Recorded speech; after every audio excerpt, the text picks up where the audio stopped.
It was March 3rd, 1989 in Buckley County, South Carolina. 5-year-old Justin Turner left his home early in the morning, heading toward his usual bus stop to board his school bus. It was the kind of quiet neighborhood where kids walked to their bus stops on their own, a routine so ordinary that no one thought twice about it. His stepmother, Megan Turner, who normally walked with him, was occupied in the shower, while his father, Victor Turner, had already left for work, leaving little Justin to make the short walk all by himself. Later, Megan would wait for the school bus at the end of the day, but when it arrived, Justin never got off. In fact, according to both the bus driver and the neighbors, he hadn't even made it onto the bus that morning. That night, Justin was reported missing, and a search for the young boy immediately began. By the third day of the search, the effort had grown to its largest size. Volunteers from the local community joined law enforcement in combing the area, accompanied by a camera crew from the local Channel 2 station. All of them held on to the hope that Justin would be safely located,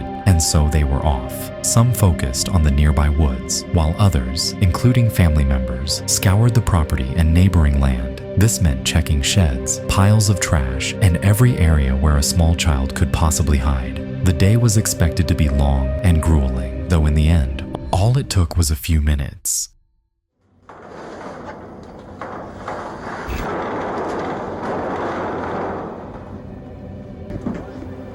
Something's in there. Nathan, that's No camera. no camera. Where is he at? Where is he at? Everybody stand back. Everybody stand back. As cameras rolled, Victor Turner was shown discovering his son hidden inside an old cabinet within their camper. His reaction made one thing painfully clear: Justin was no longer alive. The situation was made worse upon the discovery that not only was Justin dead, but he had been savagely battered and strangled. The footage was devastating, made worse by the realization that the camper had already been searched numerous times in the preceding days. Somehow, Justin's body had gone unnoticed, suggesting the killer may have placed him there after the initial searches. The news of Justin's fate sent shockwaves through the neighborhood. The latest word about the boy's grim fate has really shaken up this Moncks Corner neighborhood. Everyone understood that a dangerous and deranged individual was involved, and finding the person responsible became law enforcement's top priority. Yet, the search faced enormous challenges. Very little physical evidence was left at the scene, making it extremely hard to figure out exactly who committed the crime. Investigators struggled with almost no concrete leads, and over time, the case went cold. Years passed, and then decades, and Justin Turner's disappearance seemed destined to remain unsolved. Until... Breaking news this afternoon out of Berkeley County, as the Berkeley County Sheriff's Office has made 2 arrests in the Justin Turner case. Yesterday, Justin's father, Victor Lee Turner, seen here, arrested at his home in Cross Hill, South Carolina.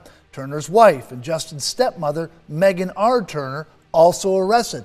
Both of them charged with murder. 35 long years after Justin's lifeless body was found, it would be the very same man who had found him who was charged with his murder. The arrests reportedly came thanks to improvements in forensic technology, as well as new information that had previously gone unreported. Like one example where Megan Turner, the stepmother of the child, was overheard discussing how she and Justin had gotten into a fight that very morning, with the woman reportedly laughing afterward, saying, "But I won that fight."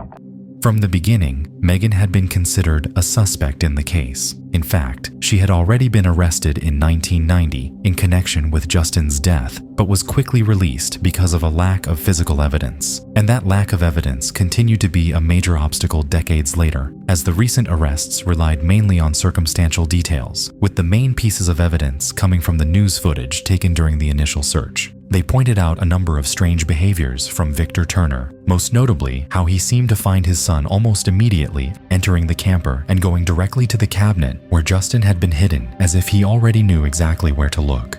Observers also noted that Victor did not rush to check on Justin's condition or attempt to help him. Instead, he stepped back, assuming without hesitation that his son was already dead, and informed those nearby of the discovery. Shortly afterward, he allegedly asked a detective what would happen if a family member had committed the crime, posing the question even before it was revealed that Justin had been murdered. The sheriff later commented about the footage. "You look at it, you look at the actions, you look at the body language.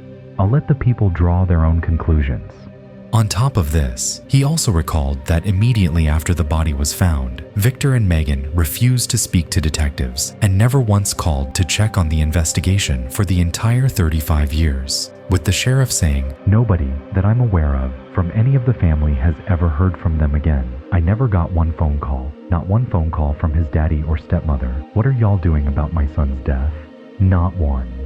Watching the moment Victor found his son, knowing the context, is indescribably disturbing. The fact that it took 35 years for any arrests to be made was baffling, to say the least. But things were about to get a whole lot more shocking.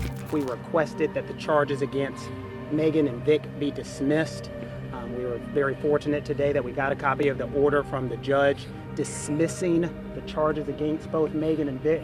On June 7th, 2024, months after their arrest, Victor and Megan were released from prison and all charges against them were dropped. The judge cited a lack of any new, conclusive physical evidence, as well as the fact that nearly 20 people who were initially involved in the case, including witnesses and those who provided key testimony, had since passed away. The judge concluded that it was now impossible to get the full story. And watching the footage now, we may never truly know whether Victor had simply discovered his son or his victim. Chapter 2: Challenger. Launching a rocket is always risky, yet in 1986, NASA was so confident everything would run smoothly, so much so they encouraged the entire nation to watch it live. But instead, what people were about to witness was nothing short of unthinkable. Millions of Americans tuned in to see the liftoff. Children were told they would be witnessing history. You see, NASA had sent astronauts into orbit many times before, but this mission was different. For the very first time ever, a teacher was joining the crew. Her name was Krista, and she was a high school educator from New Hampshire. I still can't believe that I'm going to actually be going into that shuttle. She wasn't just chosen at random either. Nearly 12,000 teachers from all across the country had applied to NASA. Only 114 of them, less than 1%, were selected to continue in the competition. Krista was set to become the first American civilian in space, and because of that, NASA turned her flight into a major national event. She gave interviews, posed for photographs, and responded to endless questions. But the one question everyone kept asking was whether she truly felt safe. Space flight today really seems safe.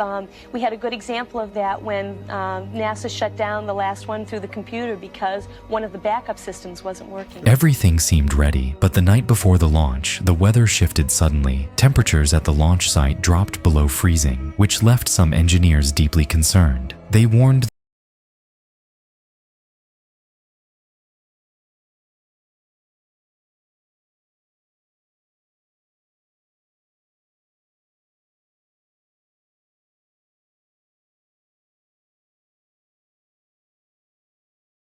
a scheduling conflict, then a dust storm, then poor weather, then a technical issue with the hatch, and they knew that canceling yet again would be humiliating. Within NASA, the issue became an argument. One person even accused the engineers of exaggerating weak evidence to delay the launch. Ultimately, officials decided to press ahead. But little did they know that that choice would haunt them and everyone watching on TV for decades to come.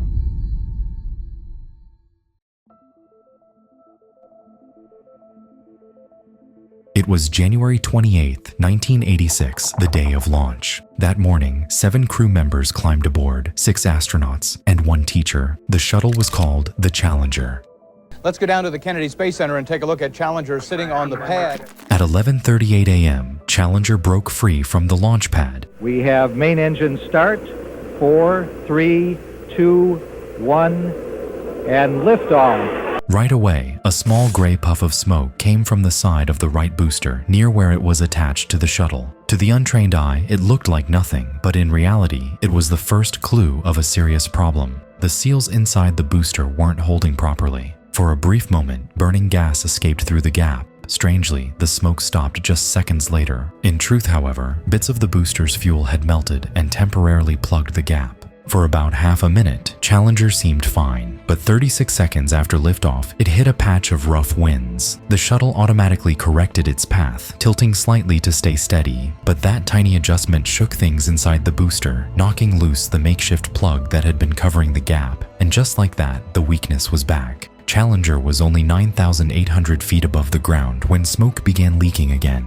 By 58 seconds, the problem was visible once more. A jet of flame coming from the side of the right booster. 2 seconds later, it touched the giant external fuel tank, and within moments, a hole was burning into it. Hydrogen, one of the most flammable substances on Earth, began leaking into the open air. Still, inside the shuttle, the crew had no idea what was happening. Mission Control gave them routine instructions, like asking the crew to throttle up, and so the astronauts adjusted their engines and kept climbing. But Challenger was now in its death spiral. At 72 seconds, pressure inside the fuel tank began to collapse. Just 1 second later, the bottom of the tank broke apart. The right booster twisted free from its strut, and the shuttle began ripping itself apart in midair. At 73 seconds, Challenger was gone. The entire stack, the shuttle, the fuel tank, and the boosters disintegrated in a massive fireball nearly 50,000 feet above the Atlantic. Debris scattered in all directions as the pieces tumbled toward the ocean. The shuttle's crew cabin, however, stayed mostly intact. The force of the breakup threw it clear, and for the next 2 minutes and 45 seconds, it fell through the sky. The astronauts inside endured forces between 12 and 20 times the pull of gravity, enough to knock them unconscious instantly, though the cabin itself held together until it slammed into the Atlantic Ocean.